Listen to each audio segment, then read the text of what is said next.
Hi, my name is Lily, and I've been the owner of a small but cozy bookstore here in town for the past 12 years. It's not a grand life, but it's a peaceful one. I've always believed that love was a myth, a story that belonged to someone else, not to me. But for a while, I thought maybe I was wrong. And that's when I met him. The small town I grew up in had always felt like a place where everyone knew everyone's business. I'd never been one to seek attention, but as a kid, I learned quickly that the eyes of the world were always on you here. I had always been a quiet, introverted child, content to spend hours lost in the world of books. They were my refuge, my escape from the pressures of life. And as I grew older, books became more than just stories. They became the boundary between the world outside and the part of me I kept hidden. After college, when I found myself heartbroken and shattered by an engagement that ended in betrayal, I knew I needed something to keep me grounded. That's when I decided to buy the small, run-down bookstore that had always been a part of the town's heart. It was nothing fancy, just 4 walls of bookshelves packed with old novels, paperbacks, and dusty, forgotten histories. But to me, it was perfect. It was mine. For years, I threw myself into running the bookstore, making it a haven for people who appreciated the quiet solace that a good book could offer. I became a part of the fabric of the town, known for being the owner of the bookstore who could always recommend a good read or give advice on the best spot to find a cozy corner to read. My life became as structured and predictable as the rows of books I kept in stock. But underneath all that routine, something had changed. I had learned to be alone. I had learned to live in a world where love didn't fit. And that was fine with me. I didn't need anyone else. I had made my peace with that. Love was something for other people, the ones who could take the risk, who hadn't been burned like I had. But not me. I was safer without it. It was on a rainy Thursday afternoon, one of those grey, overcast days where the sky seems to press down on you, that he walked into the bookstore. His name was Max, and I had no idea at the time how much he would change everything for me. I had just finished unpacking a new shipment of books when I heard the familiar jingle of the doorbell above me. It was rare for anyone to come in during the late afternoon. Most of the town's patrons were regulars, retires, the occasional college student, and young couples who stopped by on weekends. But this was a weekday, and the store was quiet, save for the sound of pages turning. I looked up, expecting to see one of my regulars, but instead, I found a stranger standing in the doorway. He was tall, with unruly dark hair and a pair of glasses perched on his nose. His eyes, deep green and intense, locked onto mine immediately. There was something in his gaze, something that made the air between us feel thick, as though there was a connection that neither of us could explain, but both of us could feel. He hesitated for a moment, almost as if unsure of whether to enter. And then, with a small, tentative smile, he stepped inside. "Hi," he said, his voice low and warm. "I'm looking for a book on local history, something with real stories, about the town, its past. Do you have anything like that?" I blinked, surprised by the question. Most people didn't come in asking for something specific right off the bat. I quickly processed his request, my mind shifting into work mode. I gestured toward the back corner of the store, where I kept a section for local history and folklore. "I've got a section over here," I said. "We've got a few books on the town's history, some old stories, some newer accounts. You might find something interesting." He nodded, stepping past me and making his way over to the shelves. As he walked, I couldn't help but notice the way he moved, slightly awkward, but with an ease that suggested he was used to being in places that didn't quite fit. His hands brushed the spines of the books as he scanned the rows, almost as if he were familiar with the place, despite the fact that he clearly wasn't. I went back to the counter to finish up the last of my paperwork, but my mind kept drifting back to him. "Max, There was something about him, something that felt both unfamiliar and deeply familiar at the same time. Something in the way he carried himself, in the way his eyes seemed to take in everything around him. It was as if he was searching for something, but what? I couldn't say. After a few minutes he returned, a few books in hand. "I think I found something," he said with a smile, his voice more relaxed now. "I'll take these." I rang him up, our fingers brushing as I handed him his change. The contact was brief, but it sent a strange, unexpected shiver through me. I quickly pushed the feeling aside, trying to keep my composure. He paid and offered a polite, almost shy smile. "Thanks for the help," he said as he turned toward the door. "I'll be back." Something in my chest tightened at his words, something I couldn't quite identify. I nodded, trying to keep my voice steady. "You're welcome. Take care."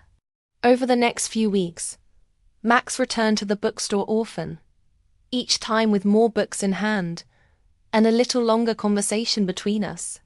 He would come in, browsing the shelves, sometimes asking for recommendations, sometimes just enjoying the quiet atmosphere of the store. With each visit, the distance between us seemed to shrink, and I found myself looking forward to our interactions more and more. But I kept telling myself to be careful. I had built walls for a reason. I couldn't let anyone get too close. One afternoon, Max sat down in the small reading nook by the window, a book in his hands. I went about my usual tasks, but my eyes kept drifting toward him.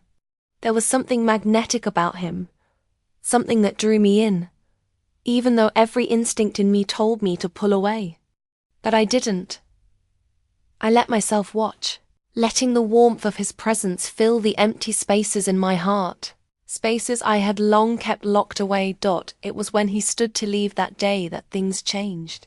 He walked to the counter with that same thoughtful expression, and then, without warning, he spoke the words that I hadn't expected, words that would set the course for everything to come. "You know, I've been coming here for weeks now, and I've noticed something," Max said, his voice soft but with a hint of curiosity. "There's something about this place, Lily. It's like it's more than just a bookstore. It's like it's a part of you. You keep it alive.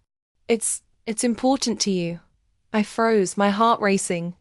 His words had hit something deep within me, something I wasn't ready to confront. I had worked hard to make the bookstore my sanctuary, my safe place, and hearing him acknowledge that it was more than just a business, it was my heart, left me feeling exposed. But Max didn't stop there.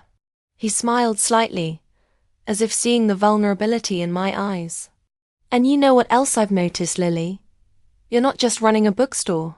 You're running away from something you keep to yourself. But I can see it, you're afraid of letting anyone in." His words hung in the air, unspoken truths lingering between us. I wanted to deny it, to brush it off. But I couldn't. He was right. I had spent so long building walls, I'd forgotten what it felt like to tear them down. I'm not sure what you mean," I stammered, trying to avoid his gaze. "I'm fine, really."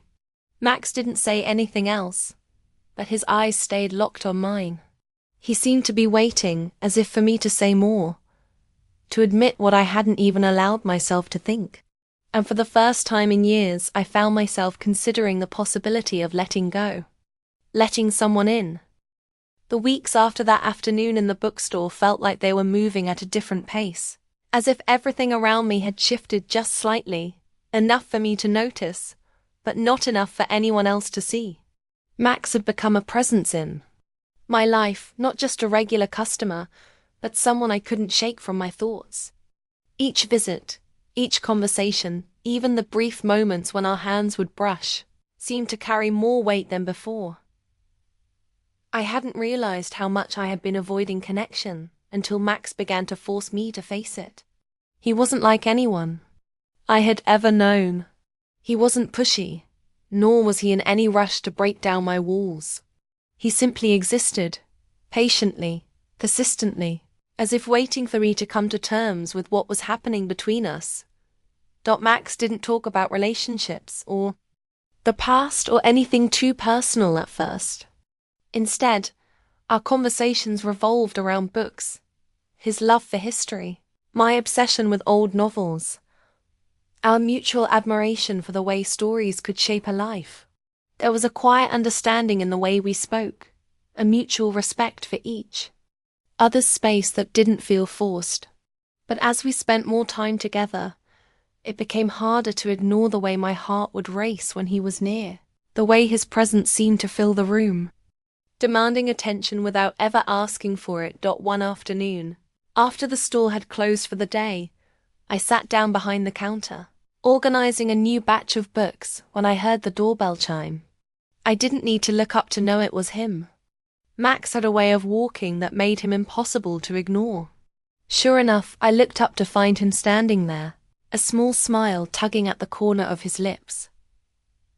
"I know you've already closed for the night, but I couldn't stay away," he said, his voice warm and casual. "I thought maybe I'd check out that new poetry section you added." I smiled, though I couldn't keep the slight blush from creeping up my neck. "You're really starting to make a habit of this, you know." He shrugged, the smile never fading. "Guilty as charged, but I think it's a good habit." There was something in his eyes when he said it, something that made my heart give a little skip. It wasn't just the books. It wasn't just a casual visit. I could see it now. Max was becoming a part of my life, a part of my routine, in a way that I hadn't allowed anyone else to be in years. Max wandered toward the poetry section, running, his fingers over the spines of the books. I watched him for a moment, a strange warmth bubbling up inside me. He wasn't like anyone I had met before. He didn't try to impress me, didn't ask for my time. He just was. And that simplicity was what drew me in. After a few minutes, Max returned to the counter, a book in hand. He leaned against it casually, his gaze meeting mine. "Lily, I'm not the type of guy who rushes into things, but I feel like I need to say something. I'm not sure if it's the right time, but I think I've been waiting for you to let me in." My breath caught in my throat. I hadn't expected him to say anything like that, at least not so openly. He seemed so calm, so sure of himself, while I was left standing there, completely caught off guard. "I don't know what you mean," I replied, my voice betraying the uncertainty I was trying to hide. "I've been letting you in, Max. Been talking, getting to know each other. I'm just not sure what else there is to say." His gaze softened, and for the first time, I saw a vulnerability in him that mirrored my own. "It's not just about talking, Lily. It's about letting someone really see you. Not just the bookstore owner, not just the person who recommends books, but the woman underneath all of that. I want to know you, all of you." His words hung in the air between us, and I felt a lump form in my throat. I had always been so careful, so controlled. I had never allowed anyone to see the parts of me that were broken, the parts of me that were afraid to be loved. But here he was, asking for exactly that. And for a moment, I almost let myself believe that maybe, just maybe, I could let him in. The following week, Max came in again, but this time, it was different. I could feel the shift in the air between us, a quiet tension that we both seemed to acknowledge but not yet address. It was almost as though we both knew that something important was about to happen, but neither of us was ready to fully step into it. As the evening wore on, Max and I found ourselves standing in the aisle, flipping through books side by side. The silence between us was comfortable, but charged with an electricity that neither of us could ignore. "I've been thinking about what you said," I murmured, looking up at him. He glanced at me, his expression unreadable for a moment. "About letting you in?" I nodded, my fingers nervously playing with the edge of a book in my hands. Yeah, I've been thinking about it too. And I'm scared. I've built this life for myself, this routine, and I've never needed anyone else. I've convinced myself that I'm better off alone. But now, I don't know what to do with all these feelings I'm having when I'm around you. Max's gaze softened and he took a step closer, closing the distance between us. His voice was quiet, but steady. You don't have to know everything. Right away, Lily. You don't have to have it all figured out. All I want is to be here with you, to share whatever this is. When you're ready. I swallowed hard, my heart pounding in my chest. He wasn't rushing me. He wasn't pressuring. And that's what made him different. For the first time in a long time, I allowed myself to breathe, to feel. And I realized that maybe, just maybe, it was okay to let someone else in. Maybe it was okay to take the risk. I looked up at him, my eyes meeting his, and for the first time in years, I felt a spark of hope. A hope that love might not be a myth after all. As the weeks passed, Max and I grew closer. Slowly, I began to let go of the walls I had built. Bit by bit. I still had moments of doubt, moments where the fear crept back in. But with Max, I felt safe enough to face it. We spent more time together, long walks in the park, evenings at the bookstore, quiet dinners. Each moment was like a small step forward, like a promise that I didn't have to carry the weight of the world alone anymore. But even as I let myself care for him, I couldn't escape the nagging feeling that something was coming. I could feel the shift in my heart, the pull toward him, but I couldn't shake the fear of what would happen once I truly gave myself to him. Max had taught me what it meant to love, to be vulnerable, to trust and to open my heart. But what would happen when I finally let go of all my doubts and fears? Was I ready for that kind of love? And if I was, would I be able to handle the heartbreak if it didn't last? I didn't know. But what I did know was that Max had become someone I couldn't imagine my life without. And the more I tried to push him away, the more I realized that I didn't want to. The days following that quiet evening in the bookstore seemed to drift by with a sense of inevitability. Max and I had found ourselves in this delicate, unspoken understanding that something between us was growing, something deeper than just friendship, something that had the potential to transform into the very thing I had always feared. I had been letting him in, slowly but surely. But with every layer I peeled back, I felt that familiar knot of fear twist tighter inside me. It wasn't just about opening my heart again. It was about facing the reality that love meant vulnerability, and vulnerability meant the possibility of pain. I had promised myself after the heartbreak of my engagement that I would never allow myself to go through that kind of devastation again. And yet, every time Max smiled, every time our hands brushed, every time he looked at me with those eyes so full of patience, of quiet understanding, it felt as if I was being pulled closer to him, as if there was no escape from this growing bond between us. I tried to ignore it, tried to focus on the routines of my life. But Max had changed everything. He had taught me to let go of my walls, to let someone see me for who I really was. But I wasn't sure I was ready for what would happen once I truly allowed him in completely. Max didn't seem to mind. He was patient. He never rushed me. But the more time we spent together, the harder it became to keep my distance. I knew I was falling for him. Slowly, quietly, you said. Now expand part 3 and end the story. ChatGPT said. Part 3. The walkaway. Expanded and ended. Max was the kind of person who didn't rush, and that should have comforted me. But in some ways, it made the tension between us even more palpable. It was as if we were standing on the edge of something, each of us aware that the next step would change everything. I spent weeks going back and forth in my mind, half of me wanting to run from him, to protect myself from the feeling of falling so deeply into something I wasn't sure I could handle, and the other half longing to stay, to let the walls come down completely.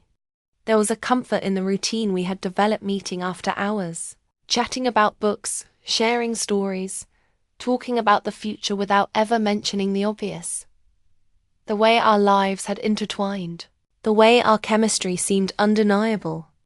Every time I allowed myself to let go of my doubts and fears, Max was right there with me, his steady presence something I hadn't realized I needed so desperately. He wasn't asking for anything from me except the truth. But in my heart, I knew the truth was scarier than anything I had ever faced. And then it happened. One evening, after the bookstore had closed for the night, Max walked in with a book in hand, but there was something different about the way he was acting. His usual easy smile was missing, replaced by a more serious expression, one that seemed to carry the weight of something unsaid. "Lily," he said quietly, setting the book down on the counter, his fingers lingering on its spine. "We need to talk." My heart skipped. His tone was too calm, too collected, and I immediately felt the fear rising in my chest. I knew this moment had been coming for weeks, but I wasn't ready for it. I never was. "Is something wrong?" I asked, my voice barely above a whisper. Max sighed deeply, running a hand through his hair. He hesitated for a moment before meeting my eyes. "I've been patient, Lily. I've been here, waiting for you to decide what you want. But I can see now that you're holding back. And that's okay. If you need time, I understand that. But I can't keep waiting for you to open up completely when you've made it clear that you're not ready for this. I can't keep pretending like we're building something when you're still afraid to step into it." My stomach twisted painfully. I opened my mouth to speak, but the words wouldn't come. I felt like I was suffocating under the weight of what he had just said. He was right. I had been holding back. And the worst part was that I had known all along that I was afraid to fall. Afraid to let him see me, the real me, the one who had been broken, the one who had learned to survive on her own. I wasn't sure I could trust again, and now, in this moment, I realized I had let him down in the one way that mattered. I couldn't give him what he wanted. "You deserve someone who can give you everything, Max," I whispered, my voice shaky. "And I can't. Not right now." Max looked at me, his expression a mixture of frustration and sadness. "Lily, that's not fair to either of us. I don't want everything from you. I just want to be with you. But if you keep pushing me away, I'm not sure I can keep coming back." The air in the bookstore felt thicker than ever, the weight of his words pressing down on me. I knew he wasn't blaming me. He wasn't angry. He was simply stating the truth. And the truth was, I couldn't keep living in fear forever. I couldn't keep letting the ghosts of my past control my future. "I'm scared, Max," I said, finally finding my voice. "I'm scared of loving someone and having it end the way it always ends. I'm scared of opening up to someone again and having them walk away." He took a step forward, his voice softening. "Lily, I'm not going anywhere. I'm here. I have been from the beginning. But I can't stay in limbo, waiting for you to decide if you want me or not. You have to make a choice." I closed my eyes, trying to steady myself, but the weight of his words was too much. The love I felt for him was so strong, but it was wrapped in fear, and I couldn't untangle it. I had spent so many years convincing myself I didn't need love, that I didn't need anyone. But now, in this moment, I realized how wrong I had been. I did need someone. I needed him. But I wasn't ready to risk everything again. "I'm not ready to love you," I said, my voice breaking. "I'm not ready to let go of the past and step into something real." Max's face softened, but there was an undeniable sadness in his eyes. He stepped back, taking a deep breath before nodding slowly. "I understand," he said quietly. But I can't wait forever, Lily. And just like that, I felt the weight of everything I had been avoiding crash down on me. I wanted to call out to him, to tell him I was sorry, to beg him to stay. But I knew it wouldn't be fair to either of us.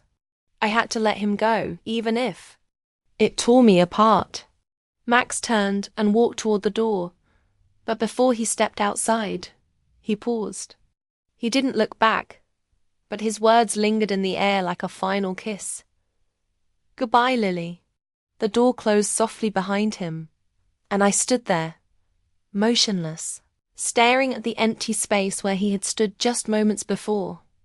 It felt as though everything had shifted, and I was left standing alone, once again. I spent the next few weeks in a haze. The bookstore, which had once been my sanctuary, now felt empty.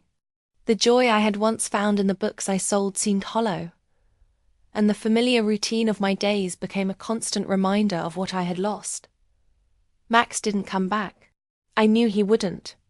He had given me a choice, and I had chosen to walk away from him, from the possibility of love. But as the days passed, I couldn't shake the feeling that I had made a mistake. Max had shown me what it meant to love, to be vulnerable, to trust again. And now I was left with the ache of that loss, wondering if I had let the best thing that ever happened to me slip through my fingers. Weeks later, the door to the bookstore opened with the familiar jingle of the bell. I looked up, expecting another customer, but when I saw who was, my heart stopped. Max.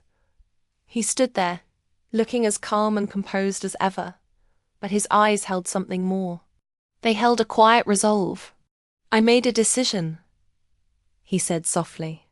Stepping inside, my breath caught in my throat. I didn't know what to say. My heart wanted to leap at the sight of him, but I knew I had to face the truth. I don't expect you to come back to me, he continued. I'm not asking for anything, but I had to come here and tell you that I still care. And I always will. I swallowed hard, the weight of his words sinking in. I had been so afraid of losing him, but now I realized that losing him was the hardest thing I had ever done. Max, I'm sorry, I whispered, my voice thick with emotion. I was scared, but I know now. I know that I'm ready. I'm ready to let go of the past, and I'm ready to be with you. Max smiled softly, that same warmth in his eyes. Then let's start over, he said, his voice full of hope. Let's take this one step at a time. And for the first time in what felt like forever, I took a step toward him. Not out of fear, but out of love. I walked toward him, finally, allowing myself to believe that maybe, just maybe, love wasn't a myth after all.